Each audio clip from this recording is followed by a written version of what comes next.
That's right, Paul. We are learning new information this afternoon. The San Benito County Sheriff's Office has brought yet another person into custody in connection with Zavala's escape. And I want to take no more time and bring in Sheriff Eric Taylor, who is here with us live for an exclusive interview. Thank you so much, Sheriff, for your time. Thank you for being here. Yes, we did arrest a third person, Katrina Folsom, on a traffic stop earlier today. We had a warrant for her arrest, as we had already known she had been aiding and abetting this escapee. And so that brings us to 3 people total as of now, and we're looking for more. And I understand Zavala was taken into custody last night at around 7 o'clock. What more can you tell us about his capture and, what brought the manhunt to a stop, especially in the Bay Area? Well, it was good old-fashioned police work by our detective bureau that we have here at the office. They really followed up on a lot of leads, and I think one of the things is that Mr. Lopez has quite an extensive network here in our community. A lot of those ties are gang ties, and everybody talks. So we got a lot of tips coming in, and it led us to his location in San Jose, and we were able to gratefully have a great relationship with San Jose Police Department, and they helped us out, take him into custody. And going back to Folsom, do we know anything about her connection with Zavala and you said you're looking for more people at this point?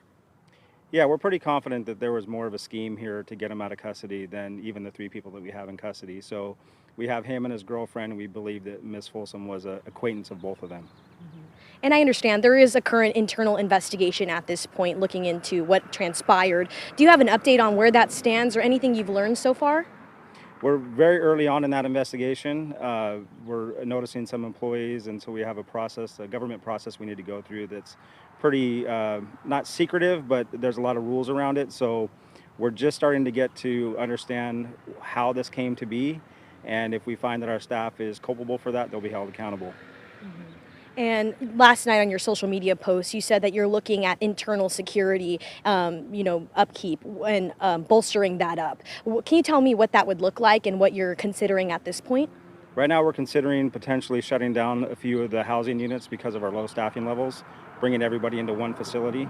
I'm grateful for the chair of the Board of Supervisors that reached out, and our Human Resources Department tried to look at other alternative means to try to bring more staff in. So I think we're headed in the right direction, but definitely there's a heightened level of crossing T's and dotting I's in that facility, which should have been there all along. And so I know it's been said a little bit that their staffing led to this escape. I cannot say that staffing is the reason that this person got out. It actually looks like it was really the fault of the employees that were working that night, but we'll get there as we get to do this investigation. But I can't rule out that staffing and the fact that our employees are working long hours with short staff, I can't rule that out as a contributing factor. So we're just looking at everything that's possible right now. And ever since, Zavala escaped, you've been pretty vocal about the funding and about the staffing. What's next? What's the next steps, and what are you asking for, and what are the negotiations going on at this point? I'm happy to see the county engaging. Not many people actually make it out or watch the Board of Supervisors meetings. This has been going on for a number of years. It's not a surprise to anybody in the county. It's not a surprise to anybody on the board of what I've been asking for a period of time. So this is a platform that I can express to the public what we're facing in the sheriff's office. It's not just about the open positions we have. It's about the compensation in this county is so much lower than our surrounding counties. It's really hard to recruit and retain people. And when things like this happen, it really shines a spotlight on just how short-staffed we are. And moving forward, what's your message to the public at this point, and anything more you'd like to add on what's transpired so far from last night till right now? We're coming out of a rough spot in law enforcement and community support, but we've always enjoyed great community support here in San Benito County. I can't thank the community enough for all the tips that came in, all the help we've got, all the support, just the cheering us on. I really think that what we've shown here as this community will actually attract people to come to this profession in our county, because I think we're doing it right here. Great. Thank you so much, Sheriff Taylor, for your time. I really appreciate it. That was Sheriff Eric Taylor with us for an exclusive live interview today at midday. Paul, I'm going to send it back to you. Brisa Colon, appreciate your reporting for